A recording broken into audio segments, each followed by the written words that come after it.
I love Chrome extensions because they are a tool that is always running in the background. You never have to pay it much attention, but it's always working for you. And of my long list of Chrome extensions, I want to highlight 7 Chrome extensions that I'm just particularly fond of. So let's talk about that.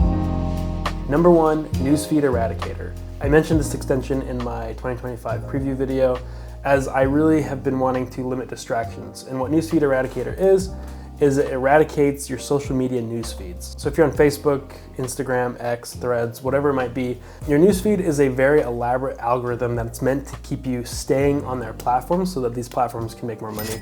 It's a never-ending scroll of continuous content that's tailored for you, and so it's really easy to get sucked into this. And a lot of people waste a lot of time on social media. And I first heard about this Chrome extension when I read the book Dopamine Detox, which is a great book, and maybe I'll talk about it another time. And that's what this book talks about, is how that's not very good for us and that really can inhibit our progress and our productivity. So I downloaded this Chrome extension, Newsfeed Eradicator, at the start of this year, and my social media use is essentially 0. But the best part of this is it eliminates the biggest distraction points of social media. So you still have full access to your social media. When I go here, it's about to pop up, and then it gets cut off by a quote. But you can see on my side, I still have access to my profile. And when I go to my profile and that still pops up, I can go to my messages, those pop up. The second one on my list, but it's really just the exact same thing as Newsfeed Eradicator, but is DFTube. This does the exact same thing, but just for YouTube. Because of all the social medias, YouTube is the one that I definitely consume the most of.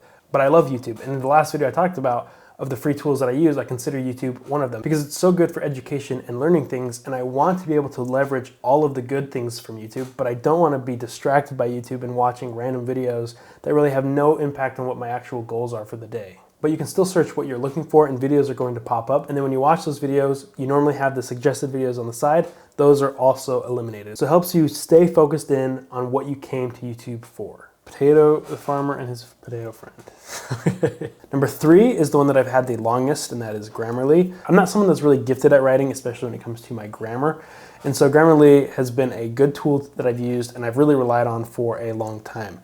So I've got this, story here. This is completely written by ChatGPT, so don't think that this was by me. It detects when you're on a document that you're typing up, and it will give you suggestions, or it will tell you when something's misspelled or when your grammar's off, and it will give you suggestions. So if you hover under it, it'll tell you that we think that you should use this. And I haven't looked at this, but let's just say I use it, and then it changes the structure of the sentence.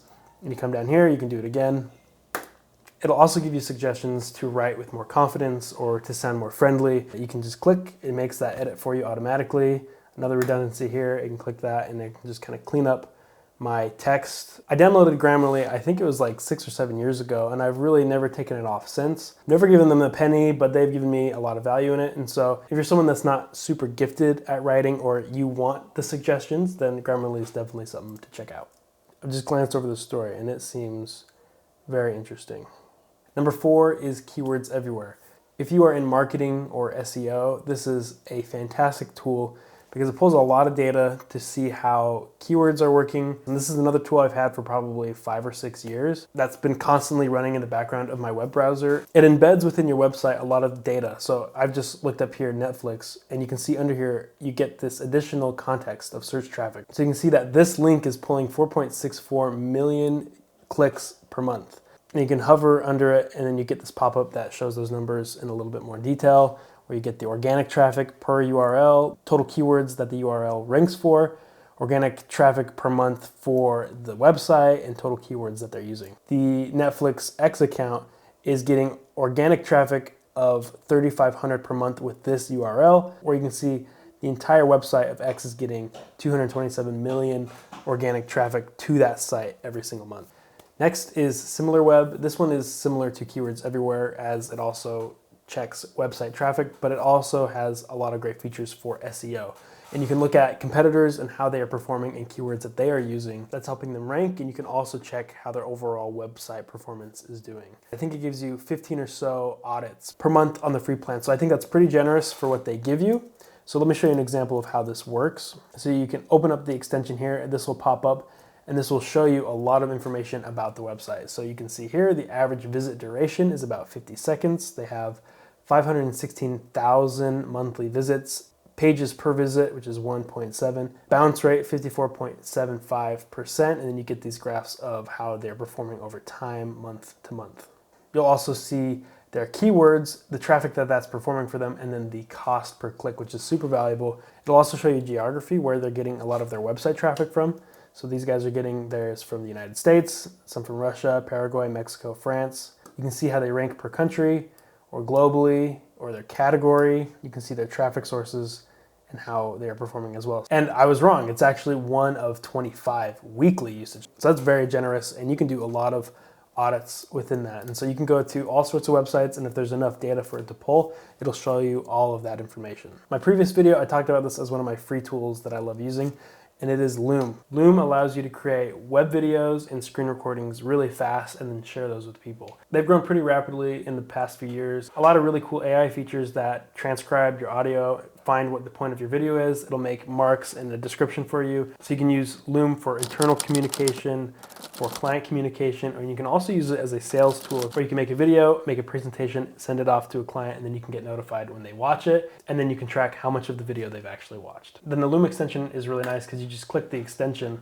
and then you can really quickly record something. You get 5 minutes, and I think you get 25 videos on the free version. So this is just a good app to always have on hand when you need to create something really quick and then send it out. Number 7, and the last on the list, is VidIQ.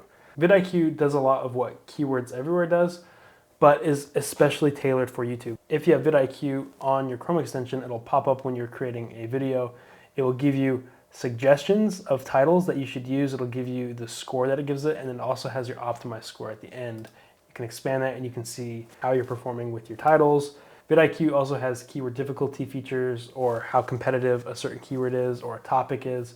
You get these boards also that track a lot of data of how your channel is performing. So if you're on YouTube, this is something that I think is an absolute must.